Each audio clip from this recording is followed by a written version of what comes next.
аялдын кадыры абдан чоң каралган. Бекеринен айтылбайт да, бейиш энелердин таманынын астында деп.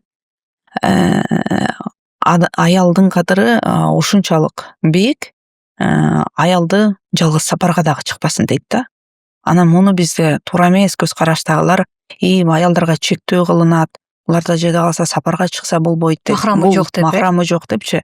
Бул тескерисинче аялдарга болгон защита жанагындай коопсуздук. Аял кишини биз эч жерде жалгыз калтырбайбыз.